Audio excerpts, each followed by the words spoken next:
Blood cancer के उपचार में डीडीयू शिक्षक की खोज लेकर आई एक नई आशा।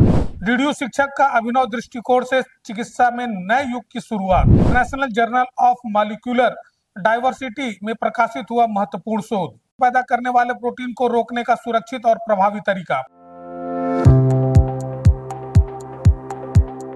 ब्लड कैंसर जैसी असाध्य बीमारी पर नियंत्रण के लिए गोरखपुर विश्वविद्यालय में बायोटेक्नोलॉजी में प्रोफेसर ने एक नया खोज की है। और वो खोज क्या है जिससे हम कैंसर जैसे भयावह बीमारी पर कुछ हद तक नियंत्रण पा सकते हैं। सर हमारे साथ हैं। सर क्या है सर पूरी आपकी खोज और इससे क्या लाभ मिल सकता है?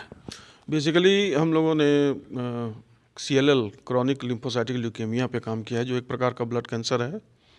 और ये जो ब्लड कैंसर है ये करीब 25 से 30% लोगों में होता है और ख़ास करके 70 साल या उससे अधिक के लोगों में होता है। और ये शुरू में इस बीमारी का पता नहीं चलता इस कैंसर का, और जब ये बढ़ जाता है तो फिर बाद में इसके सिम्टम्स आते हैं, इसलिए थोड़ी सी प्रॉब्लमेटिक बीमारी है। सर सिम्टम्स की बात आपने की, तो सिम्टम्स कैसे हो सकते हैं? सिम्टम्स में जैसे कि ऑटोइम्यून डिसऑर्डर शुरू हो जाता है, और ये जो कैंसर है वो बहुत एग्रेसिव हो जाता है लेटर स्टेज में। स्टार्टिंग में इतना एग्रेसिव नहीं होता है तो हमें पता नहीं चल पाता है, और इन्फेक्शंस इसकी वजह से भी हो जाते हैं। तो ये जो बीमारी है तो इसके इसको ठीक करने के लिए हम लोगों ने इस पे इन सिलिको स्टडी किया है, जिसमें ChemBL से हमने बहुत सारे जो मॉलिक्यूल्स हैं उनको स्क्रीन आउट किया है। क्योंकि इसमें एक प्रोटीन है BCL2 प्रोटीन जिसको बोलते हैं। ये BCL2 प्रोटीन इस कैंसर को प्रोटेक्ट करता है, क्योंकि जो कैंसर सेल होते हैं, कैंसर सेल में एपोप्टोसिस होती है और उनकी डेथ हो जाती है, तो इसलिए हमारी बॉडी में कैंसर ग्रो नहीं कर पाता है। लेकिन जब यदि हमारा जो कैंसर सेल जो नॉर्मल सेल कैंसर सेल में कन्वर्ट हुआ और उसमें एपोप्टोसिस नहीं हो पाई, प्रोग्राम सेल डेथ, तो प्रोग्राम सेल डेथ में होता है कि बॉडी उसको बोलती है सेल को कि now it is time for die. वो सेल को सूचना देती है कि यह समय आ गया है कि तुम सुसाइड करो। लेकिन जो कैंसर सेल्स हैं कभी कभी सुसाइड नहीं करते हैं, वो अपने प्रोटेक्शन अपना बना लेते हैं, और उस केस में कैंसर बढ़ जाता है हमारे शरीर में। तो उसमें एक BCL2 प्रोटीन है जो कि इस तरह के कैंसर को बहुत प्रमोट करता है, जिसको एंटी एपोप्टोटिक प्रोटीन हम कह सकते हैं। तो ये एपोप्टोसिस होने नहीं देता है। हमने ChemBL से ऐसे मॉलिक्यूल्स को स्क्रीन आउट किया, करीब हमें 836 ऐसे मॉलिक्यूल मिले जो कि इस BCL2 प्रोटीन से बाइंड करते हैं। क्योंकि हमें BCL2 प्रोटीन को निष्क्रिय कर देना है किसी प्रकार से। यदि यह निष्क्रिय हो जाएगा तो इस प्रकार का जो CLL है, क्रॉनिक लिम्फोसाइटिक ल्यूकेमिया, ये आगे नहीं बढ़ेगा और आदमी कैंसर से पीड़ित नहीं होगा। तो BCL2 प्रोटीन को निष्क्रिय करने के लिए जो ऐसे मॉलिक्यूल जो कि इसके साथ बाइंड कर सकें और इसको निष्क्रिय कर सकें, तो हमने उसमें स्क्रीन आउट किया, जिसमें 836 ऐसे मिले जो कि इससे बाइंड कर सकते थे। उसमें से भी मैंने इफिशिएंट जो मॉलिक्यूल्स थे 124 मॉलिक्यूल को फिर हमने दोबारा दूसरे चरण में स्क्रीन आउट किया, और फिर तीसरे चरण में जो सबसे बढ़िया जो इस मॉलिक्यूल के साथ बहुत अच्छी तरह से बाइंड कर सकते थे और जिनकी बाइंडिंग एफिनिटी बहुत अच्छी थी, ऐसे 4 मॉलिक्यूल हमने फाइनली सेलेक्ट किए। उसमें भी जो बेस्ट आया उसके साथ हमने इसकी इन सिलिको एनालिसिस करके, जो बहुत सारे सॉफ्टवेयर टूल्स को यूज़ करके, मशीन लर्निंग प्रोग्राम को यूज़ करके, मॉडल्स को यूज़ करके, और हमने इसके बारे में स्टडी की। और यह मॉलिक्यूल आगे चल के हम इसको डेवलप कर सकते हैं, लेकिन उसके पहले हमें इन वाइवो और इन विट्रो वैलिडेशन इसका करना होगा, क्योंकि ये सारा का सारा काम इन सिलिको में किया गया है। सर क्या लगता है सर, ये जो पूरा रिसर्च है सर आप लोगों का, ये कब तक धरातल पर आ सकता है और इसके लिए अभी और कितनी मेहनत करनी होगी? देखिए अभी तो बहुत समय इसमें तो बहुत, क्योंकि कैंसर एक ऐसी बीमारी है जिसमें एक फैक्टर नहीं, कितने फैक्टर इन्वॉल्व में अभी तक किसी को पता नहीं, और इसीलिए कैंसर अभी भी एक तरह से लाइलाज बीमारी हम कहते हैं। क्योंकि आप एक पाथवे डिस्कवर करते हो तो दूसरा पाथवे निकल आता है, दूसरा को खोजते हो आप तो तीसरा निकल आता है।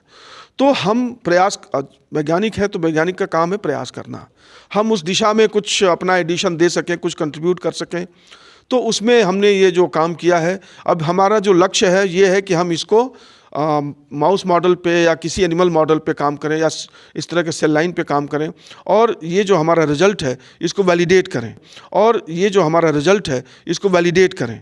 जब एक बार ये हो जाएगा और यदि हमें पता चलता है कि इसको हम लीड मॉलिक्यूल के रूप में यूज़ कर सकते हैं, now we can go for drug development. लेकिन ये एक लंबी प्रक्रिया है, इतनी इसमें समय लगेगा, बहुत समय लगेगा। सर कुल मिला के अगर देखा जाए तो अभी थोड़ा समय लगेगा, लेकिन लगता है कि सर जो भी पीड़ित हैं या जो भी ग्रसित हैं ब्लड कैंसर जैसे भयावह बीमारी से उनमें थोड़ी उम्मीद जग सकती है। हाँ, निश्चित रूप से एक आशा की किरण तो हमेशा रहती ही है, और अपना हम लोगों का तो प्रयास है कुछ ऐसे इस तरह के ड्रग्स या कुछ इस तरह की दवाइयाँ, कुछ इस तरह के मॉलिक्यूल आएँ जिससे कि हम ऐसे लोगों को की सुरक्षा कर सकें, इस तरह का जो कैंसर जो पीड़ित लोग हैं उन लोगों को ठीक किया जा सके।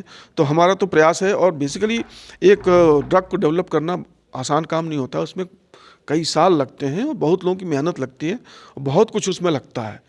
तो अभी हम, क्योंकि जब बेसिक रिसर्च आप करते हैं तो वही आधार बनता है अप्लाइड रिसर्च का, और अप्लाइड रिसर्च में ही आप ड्रग का डेवलपमेंट करते हैं। तो ये बेसिक रिसर्च है, बेसिक इन्फॉर्मेशन है। हमने दुनिया को ये बता दिया कि यह मॉलिक्यूल है जो कि BCL2 से बाइंड करके और क्रॉनिक लिम्फोसाइटिक ल्यूकेमिया जैसी बीमारी को ठीक किया जा सकता है। इसमें अभी और अध्ययन हमें करना पड़ेगा, और आगे हम उसका अध्ययन को जारी रखे हुए हैं। विश्वविद्यालय परिवार का अगर सहयोग की बात करें तो सर कितना सहयोग मिल रहा है और अभी क्या आश्वासन मिला है?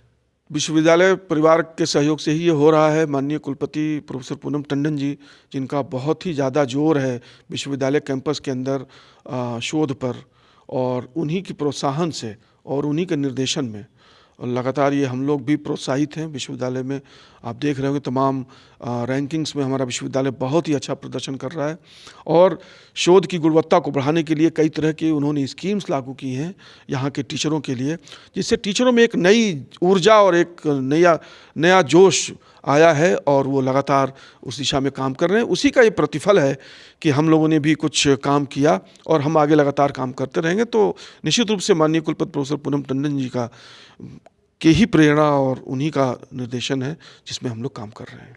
तो देखिए शरद सर ने स्पष्ट रूप से कह दिया है कि उन्होंने जो मॉलिक्यूल्स थे उस पर उन्होंने काम कर दिया, लेकिन अभी थोड़ी लंबी प्रक्रिया है। कहीं ना कहीं जो इस असाध्य बीमारी से ग्रसित रोगी हैं उनके लिए एक उम्मीद की किरण प्रोफेसर शरद मिश्रा सर बने हैं, और उनका जो शोध है वो बना हुआ है।